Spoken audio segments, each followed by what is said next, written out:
Hey guys, the lone wolf dies, but the pack survives, and welcome to my review of Game of Thrones Season 7, Episode 7.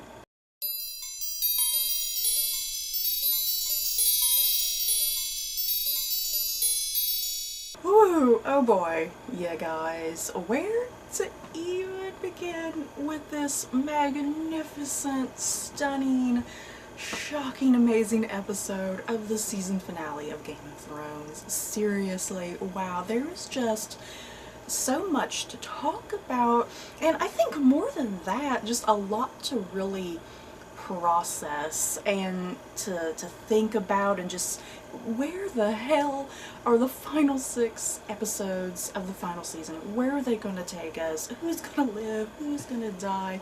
Is the Iron Throne even going to matter? Especially after the wall comes down, yeah guys. Whew, seriously. So much, you guys. If you can't tell, I loved this episode. Just, I think, really good from start to finish. Just so many little twists and turns, and more importantly, I loved all of the character moments in this episode. Just all of these characters coming together finally, and yes, some truly amazing pieces of dialogue. Oh my goodness. Okay, let's get going, you guys, because I don't want this review to be too freaking long. So let's start off with King's Landing, obviously. And you know what? We spent a hefty portion of the episode at King's Landing before we even went to Winterfell. I want to say at least 30 minutes went by that we were in King's Landing, and then finally we went to Winterfell. So yeah, a big hefty portion of the episode. And yeah, the episode, 120 minutes, you guys, which was amazing. I love that this was a super extended episode.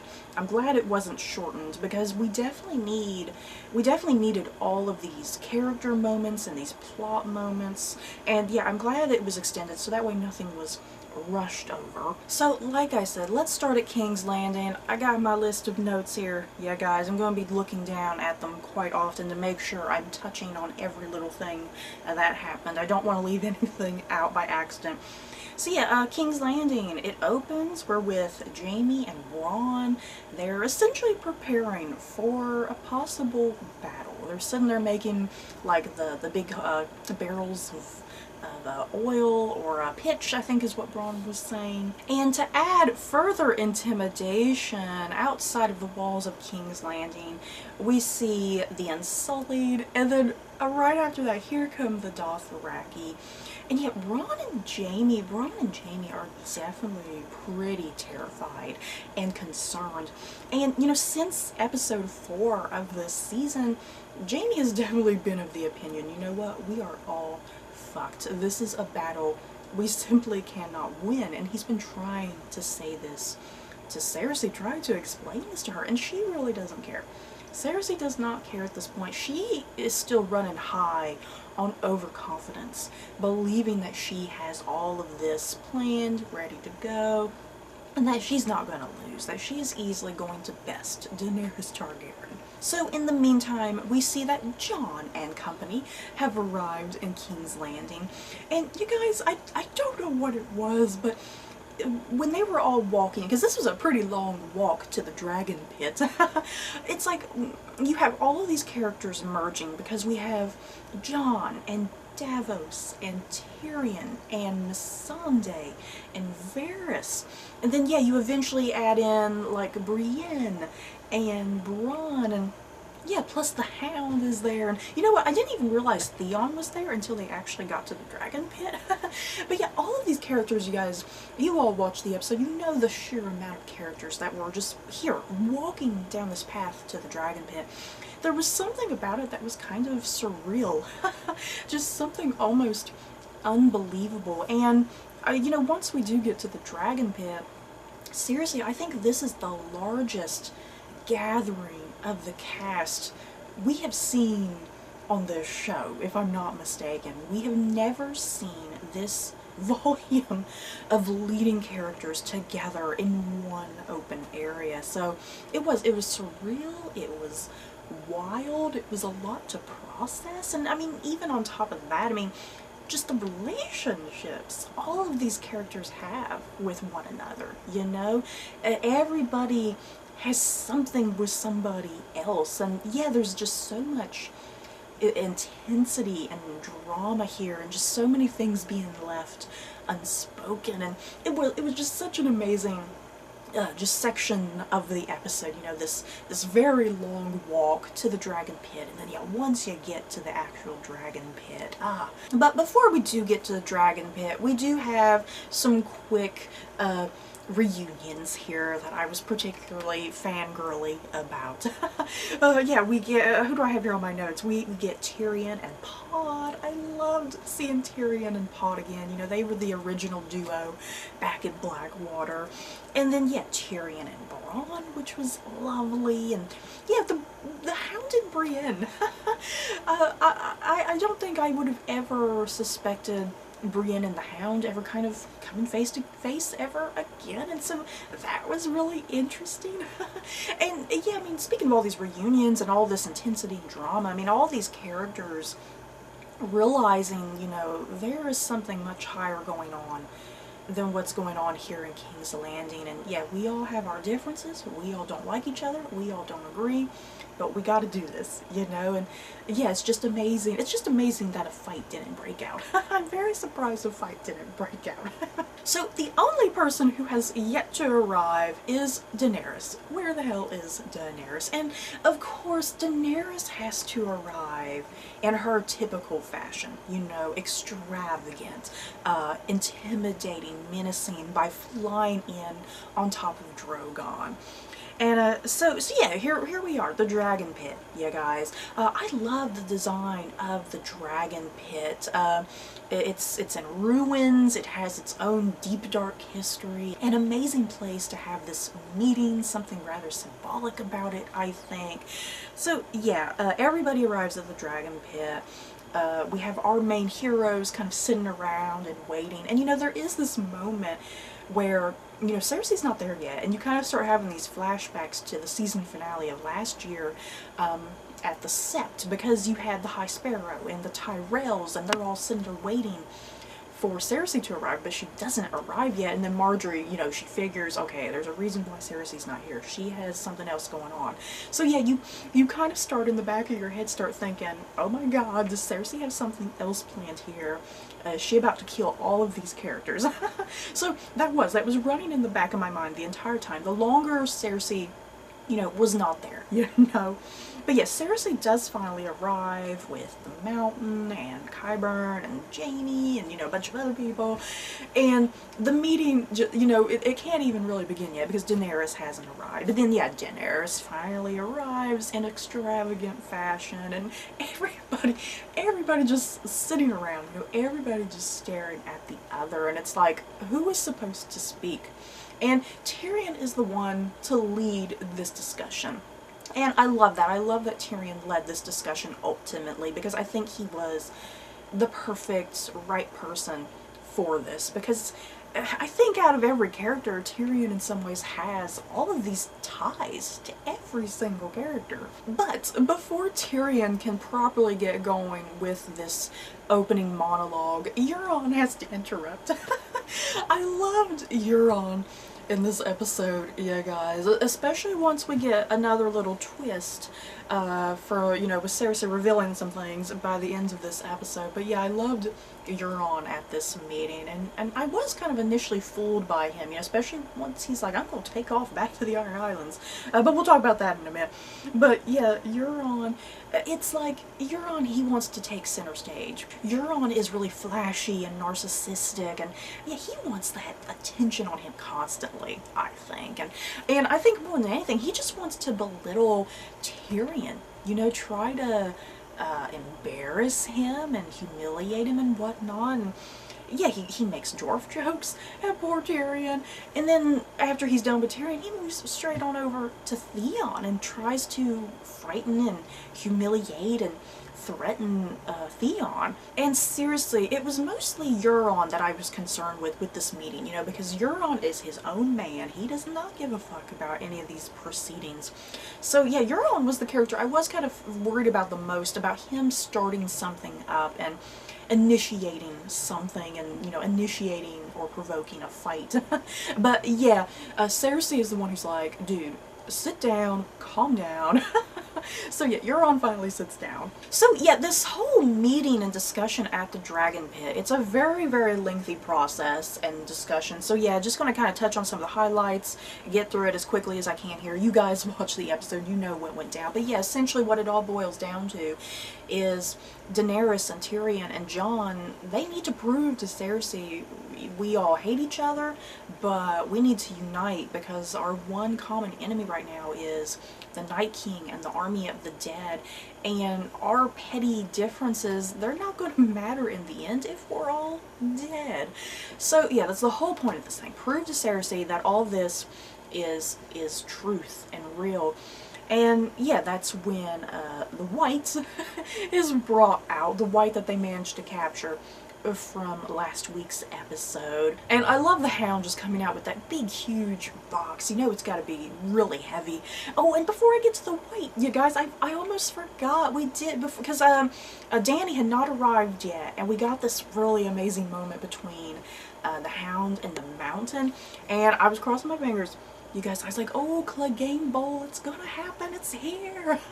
But no, I think it was only teased, because I think that's not gonna happen until next season. I think the writers know what they're doing.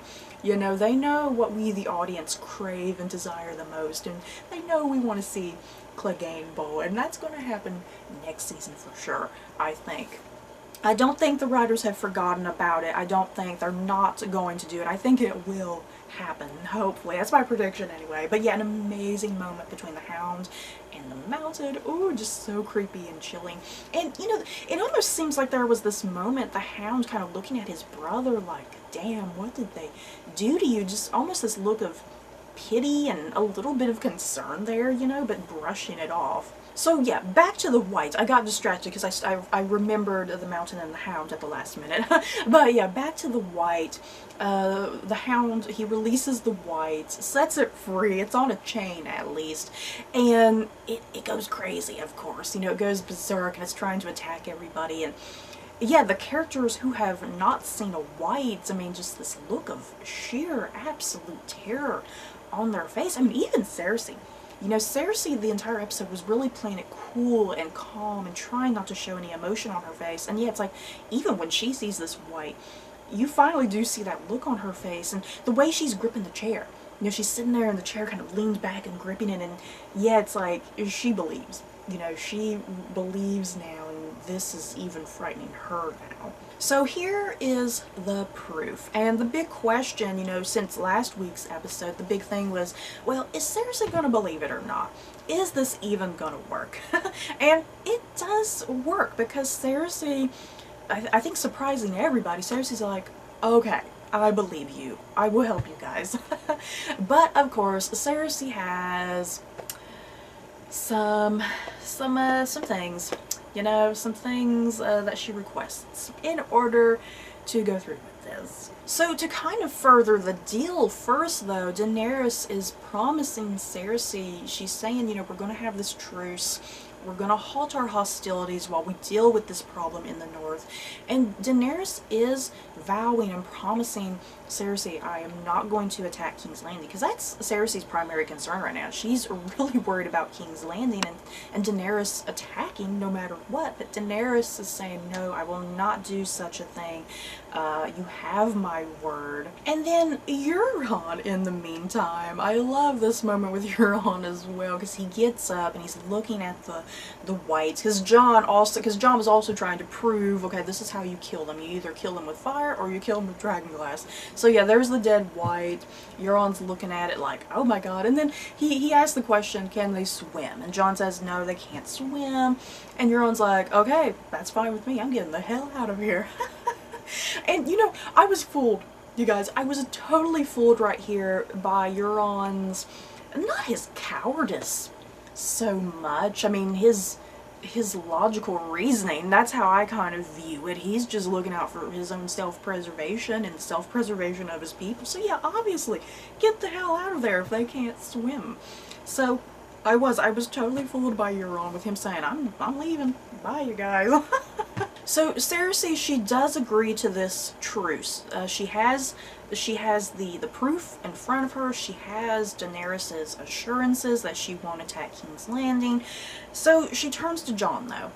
Stacie turns to Jon and she says to him that she will agree to this truce only if Jon, the king in the north, is neutral, that he doesn't serve either queen, that his army doesn't help either. And we have this really intense moment because Jon, you know, you see him, just the thoughts spinning in his head, like, what should I say, what should I do? But ultimately he doesn't agree to these terms, and he says to Cersei, I've already pledged my allegiance to Daenerys. I'm not going to back out of that right now. And yeah, Jon, he refuses to listen to Cersei out of principle more than anything. And yeah, it is this nice parallel to Ned Stark, I think. You know, that was the amazing thing about this episode, just the many callbacks to Ned Stark, because we have a lot of it going on with Sansa and Arya. They're talking about Ned and their final scene together. And yeah, Cersei even, you know, Cersei kind of trying to use that on Jon. You know, your father was an honorable man. He always stood on his word. So I believe even his bastard son will do the same thing. But yeah, Jon's not going to make that vow because he knows it's a vow he won't be able to keep. And yeah, he's already totally loyal to Daenerys at this point. So yeah, this ends up breaking the truce. Cersei's like, fine, then this is over. No more discussion. I'm leaving. So we move on to the amazing, emotional scene between Cersei and Tyrion. Yeah, guys, wow. Whenever the next Emmy season is, Lena Headey and Peter Dinklage, they definitely need to get nominated again just for this scene alone. Whenever Lena Headey and Peter Dinklage are together, I mean, I think they work brilliantly off of each other. You know, that chemistry is amazing.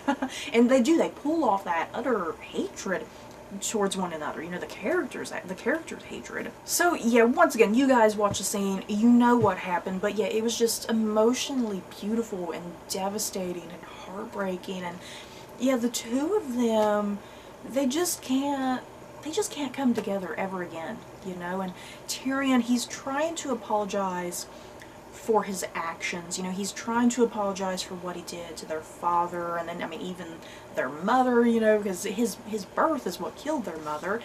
And then, yeah, I mean, I think in his own way, he feels responsible for the death of Tommen and Myrcella, especially just after everything with Joffrey, you know.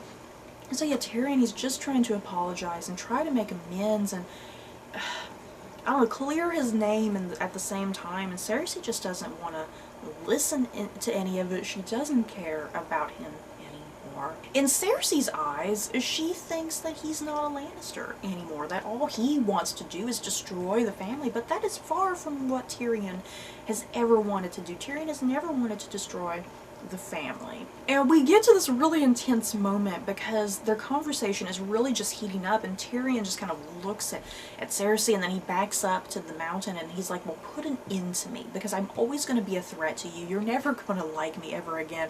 Put an end to me. And there is this moment, you guys, there's this moment where it's like, oh my god, is Cersei really going to execute her little brother right here?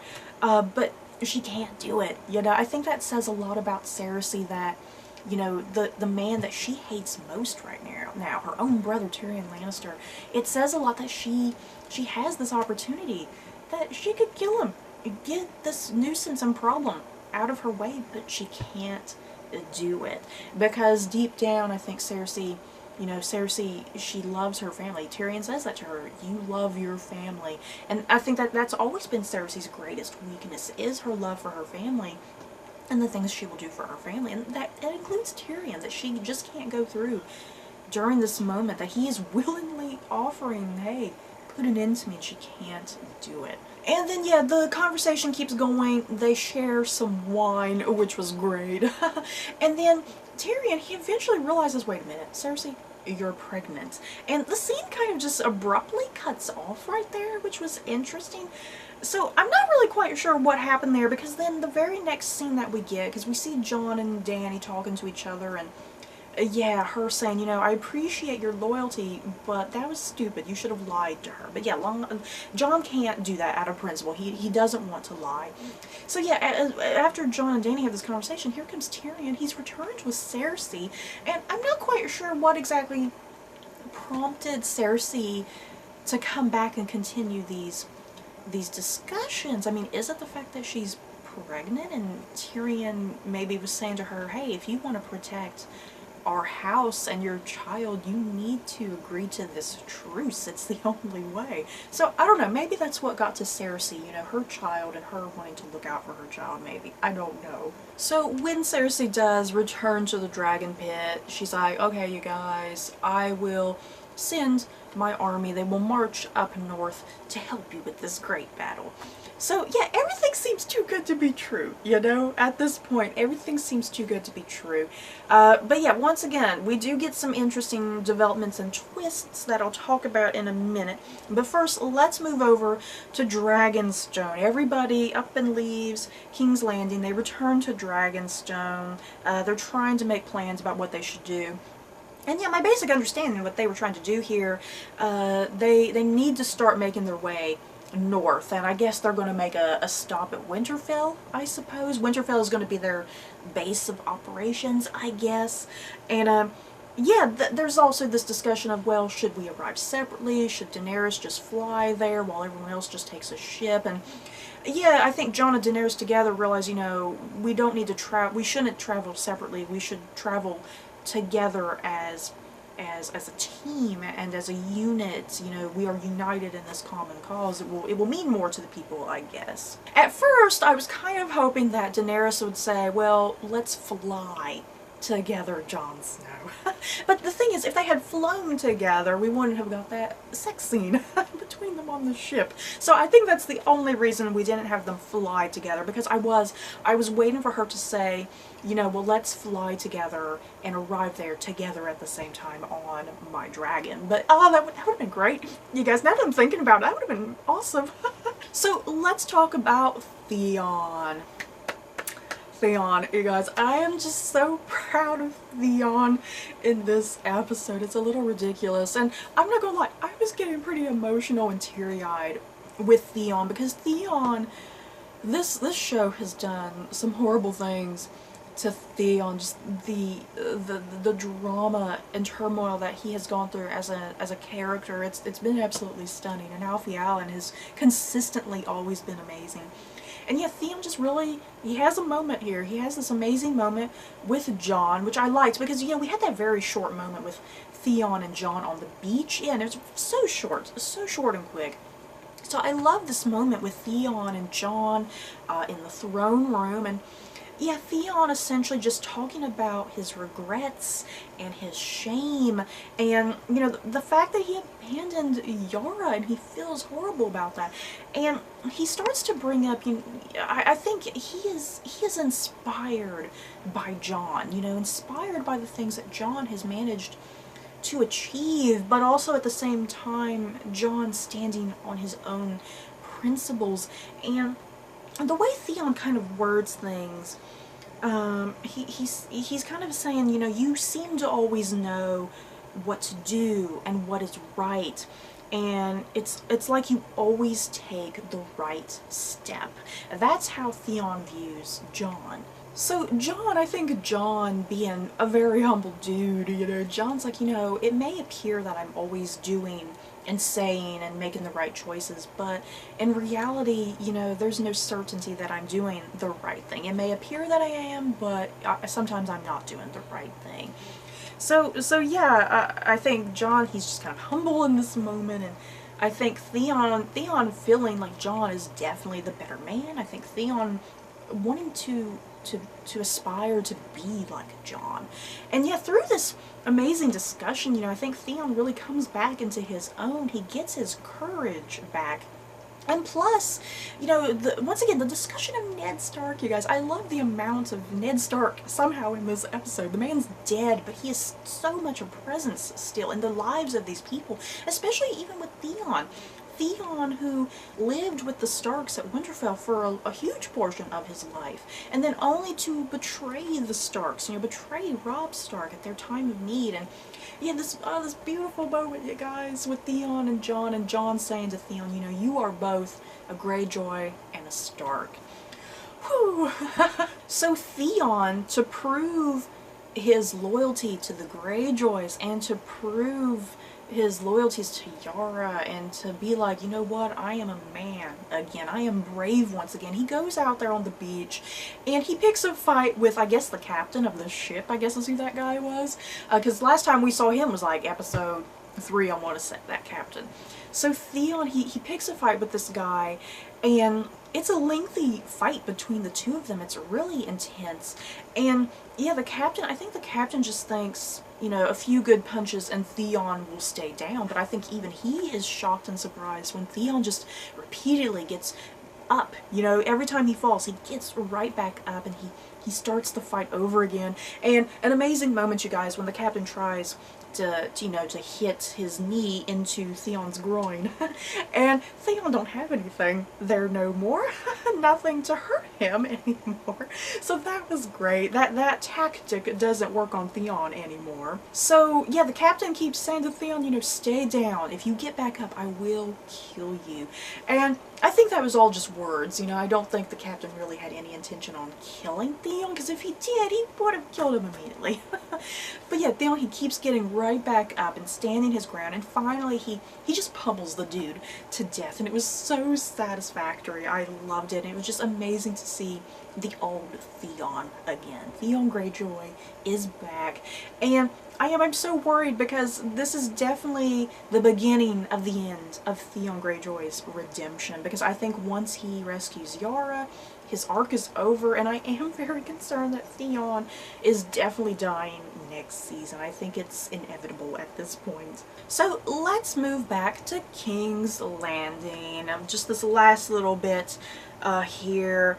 Cersei, we get this twist again. Cersei, she actually really has no intention on heading north, you guys. And on top of that, we find out that Euron didn't leave out of his own cowardice and self-preservation. He left because he was ordered by Cersei to go bring back the Golden Company.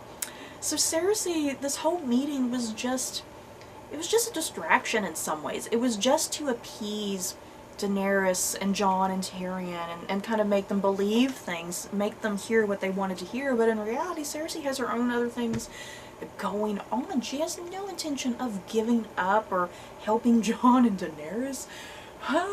And Cersei is pissed at Jaime. Just, it finally all comes rolling out of her. This hatred that she has felt for Jaime recently.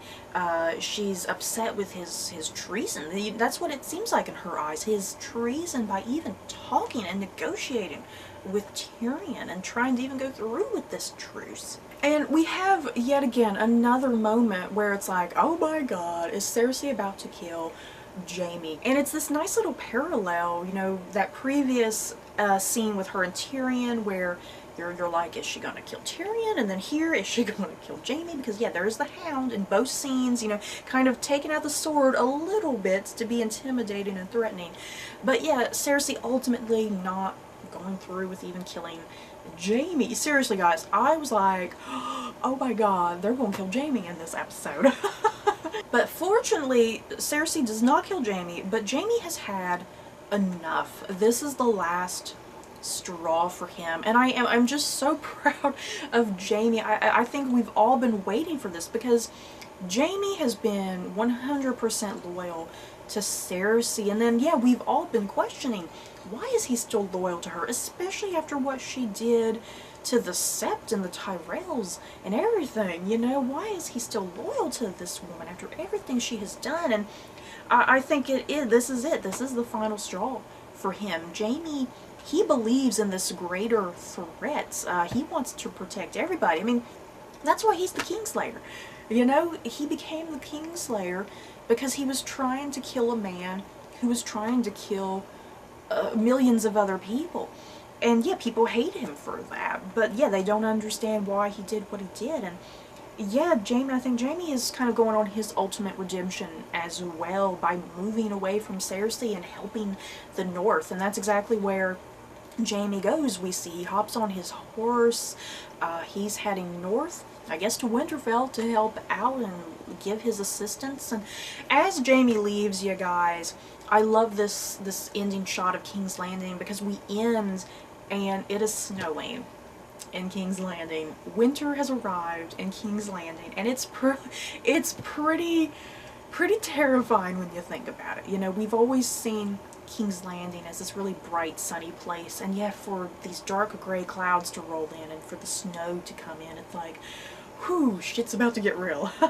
So before we do get to Winterfell, you guys, because I am dying to talk about Winterfell, we do got to talk about that moment on the ship with Jon and Dany, you guys. We are on the Targaryen ship, and we see Jon go to Daenerys' room.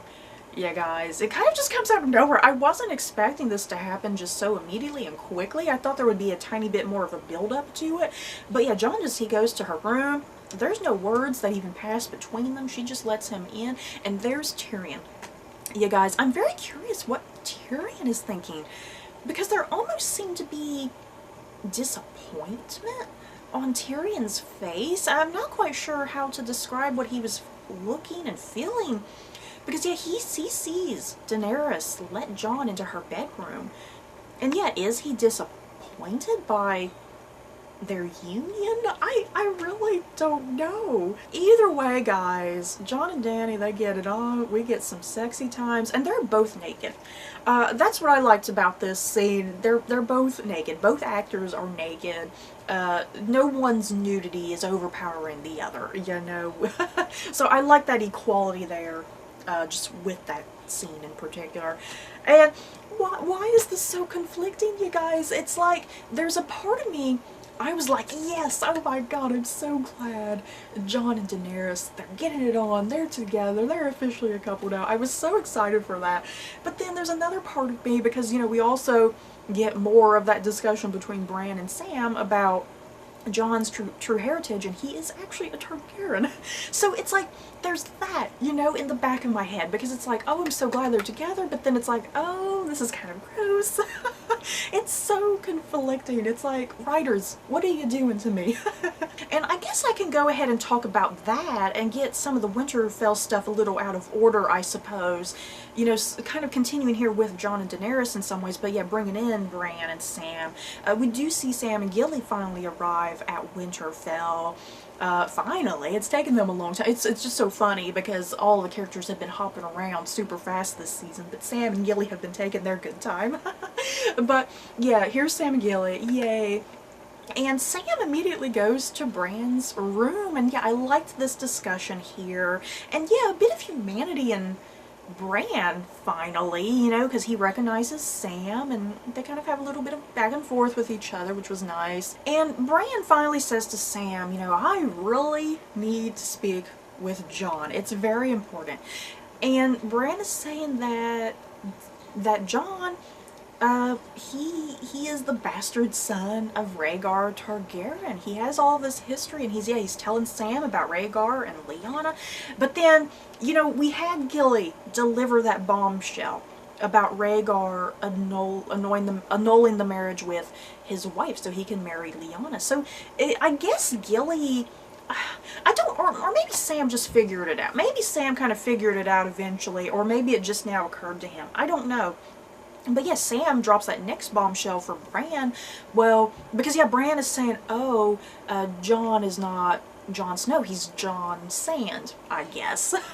And then Sam's like, no, he is a legitimate Targaryen. He is not a bastard at all, because of this annulment that happened. And yeah, how did Bran not know about the annulment? That's kind of curious too, because Sam has the knowledge, but Bran doesn't have the knowledge. And yeah, guys, we finally get some scenes of Rhaegar and Lyanna. I was so thrilled. It was so brief too, though. I really want to see more of Rhaegar. You know, we've heard so much about Rhaegar, the type of man he was, and yeah, all these misconceptions by various different people, especially if they were enemies of Rhaegar. You know, people who didn't like him, but then the people who did like him. So yeah, all these different opinions about Rhaegar, and yeah, we finally get to see him, and oh yeah, him and Lyanna getting married. And then yeah, the next drop that Jon, it's not even his name. He's not even Jon Snow, he's not Jon Sand, he's really not even Jon Targaryen, he's Aegon Targaryen. Oh my, I can't even deal with this, you guys. I can't even process this fact that, you know, this character, Jon Snow, we've known him as Jon Snow this entire fucking time, and he's actually Aegon Targaryen.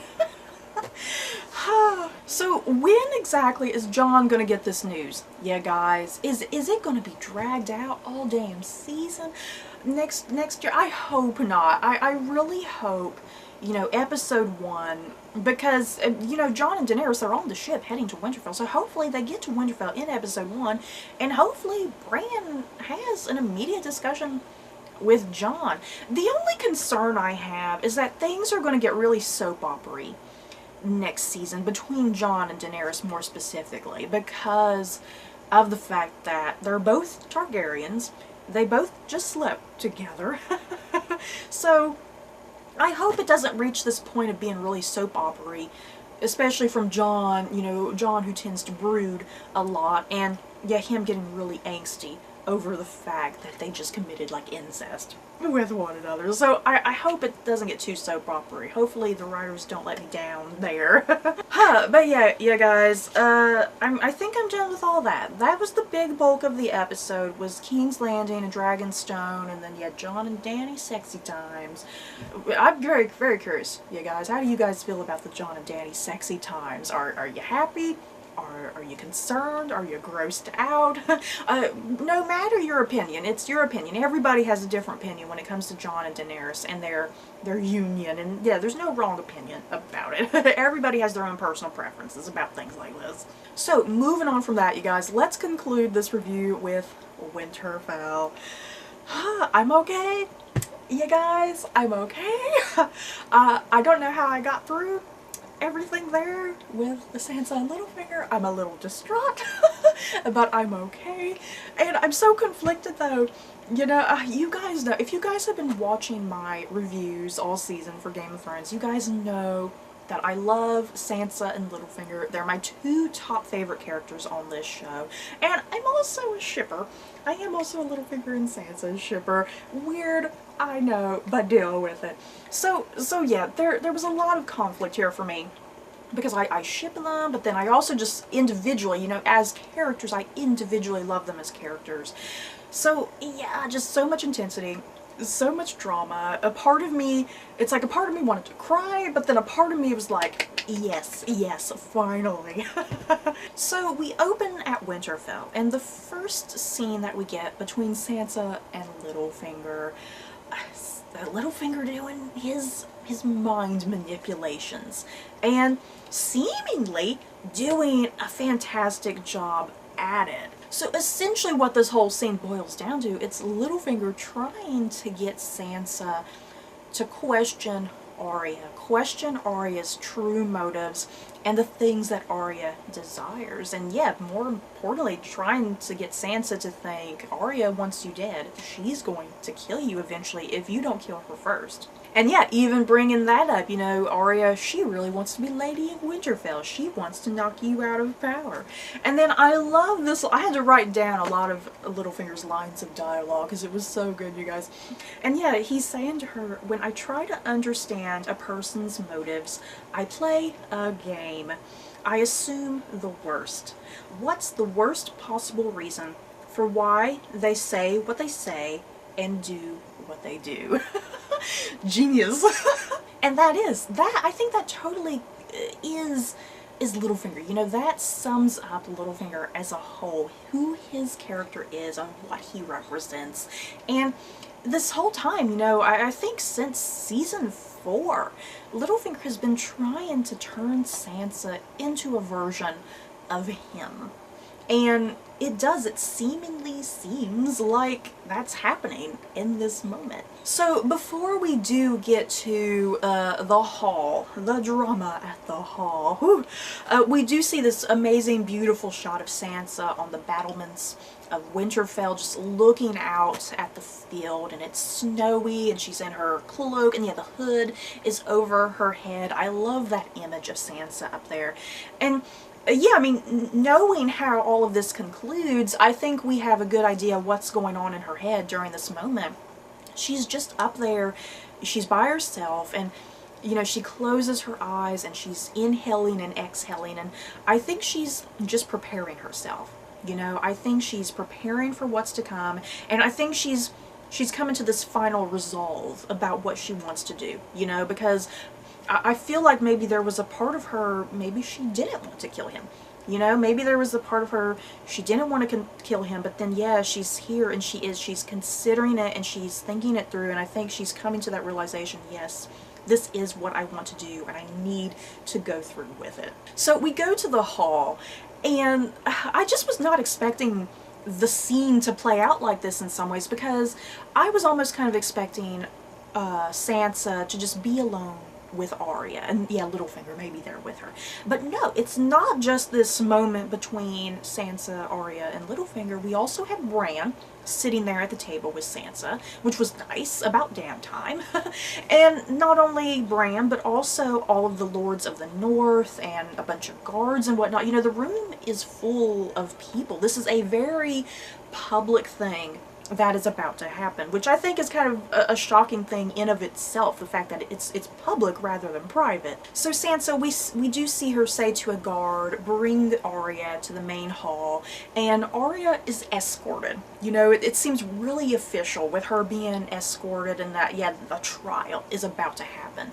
So here comes Arya, and just, you know, just nothing going on here between Arya and Sansa, just these dead looks in their faces, and I think Arya just preparing, you know.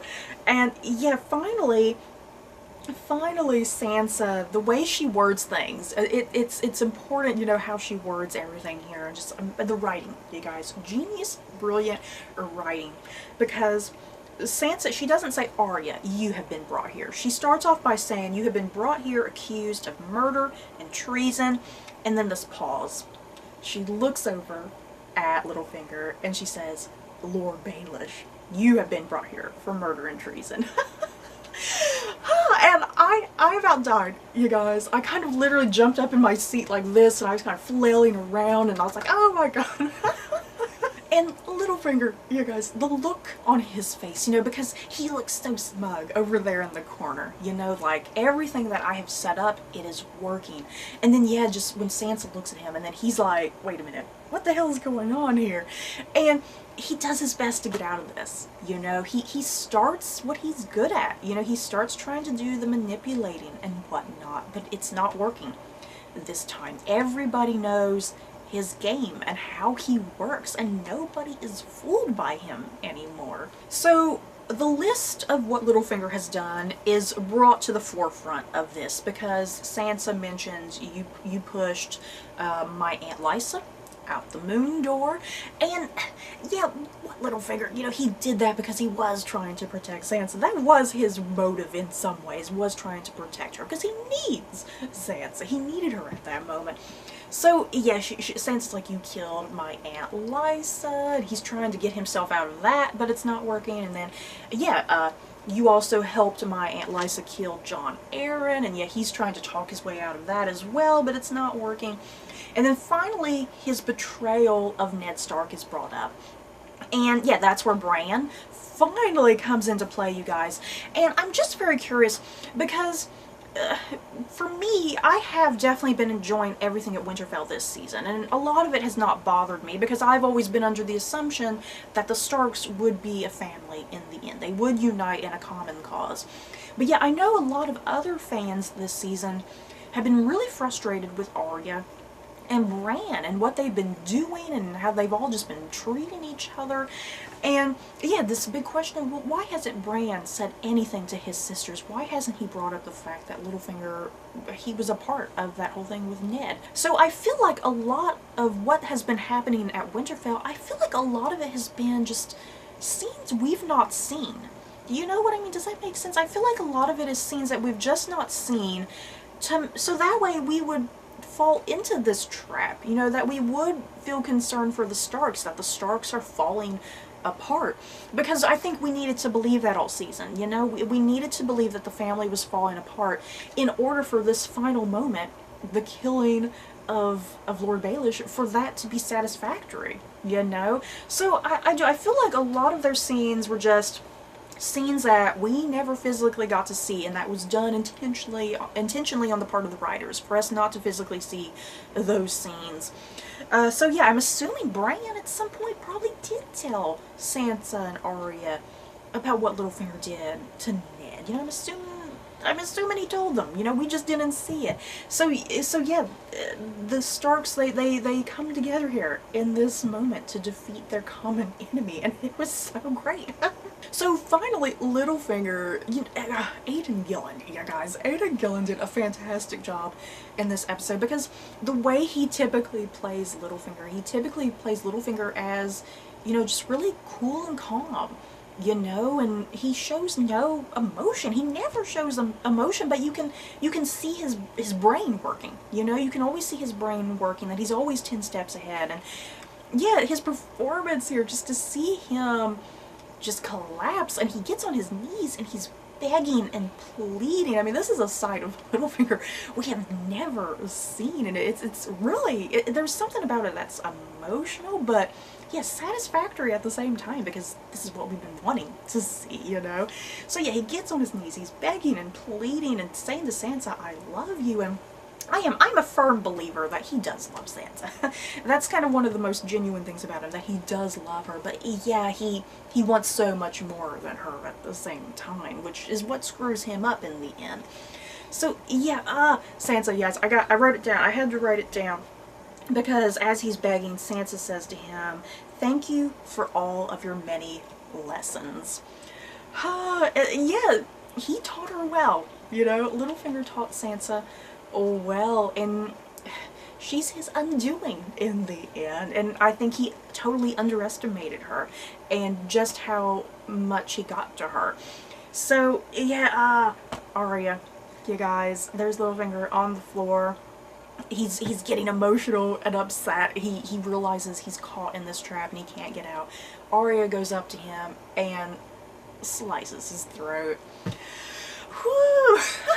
Seriously, you guys, you should have seen me. I should have filmed myself watching this episode. Why didn't I film myself watching this episode? Because I was just literally, I was jumping around all over the place. I was clapping, I was applauding and cheering for the Starks, but then yeah, at the same time, because I love Littlefinger so much, I was like, oh my god, he's dead.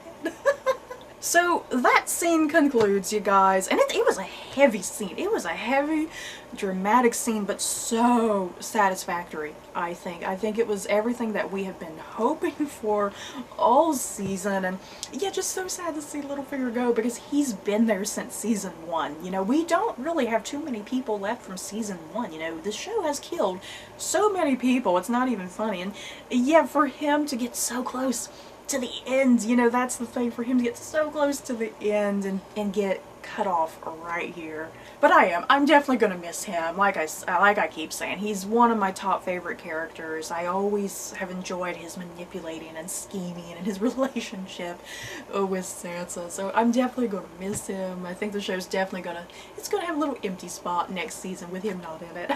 So we go to Sansa and Arya. They're back on the battlements, and the sisters are back.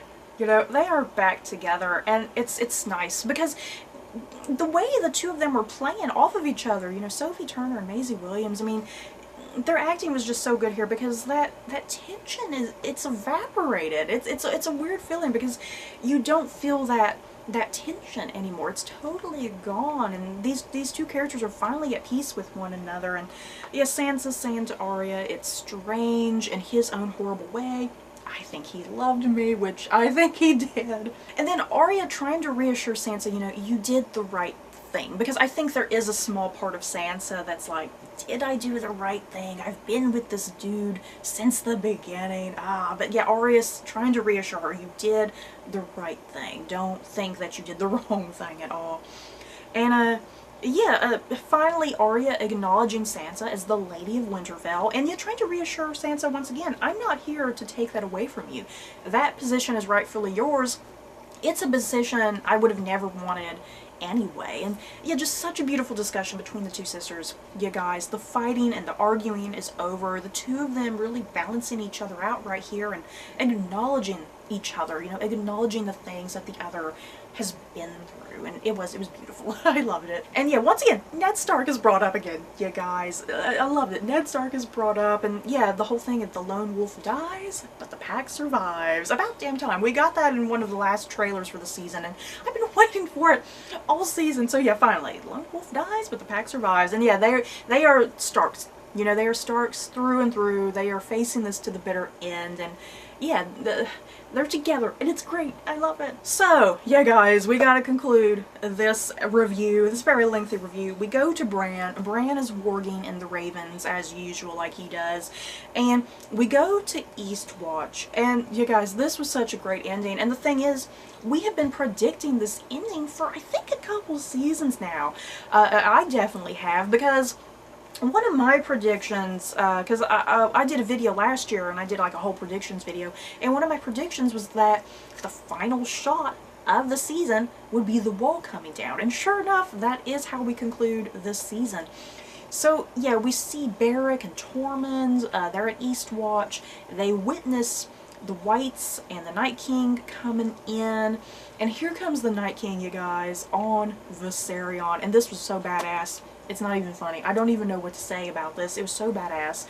And the Night King, he's on Viserion. He goes straight up to the wall. Viserion he's burning down the wall. He's taking the wall down. I think we were all wondering now, since Viserion is a white now, or whatever, I'm not sure what the correct term for Viserion would be. Would he breathe fire still? Would he breathe ice? Is he an ice dragon technically? I guess he is still an ice dragon, but he still breathes out a certain sort of flame, I guess, because that wasn't ice he was breathing out. It was still flame, but it was this intense blue flame, which is it was gorgeous. You guys, gorgeous, the coloring of the flame. And I'm not an expert on fire, but isn't blue flame the hottest a flame can be, right? So yeah, this would be the hottest flame imaginable with this intense blue color, and it doesn't take very long for the wall to come down. You guys, that wall goes tumbling down. What happened to Beric and Tormund?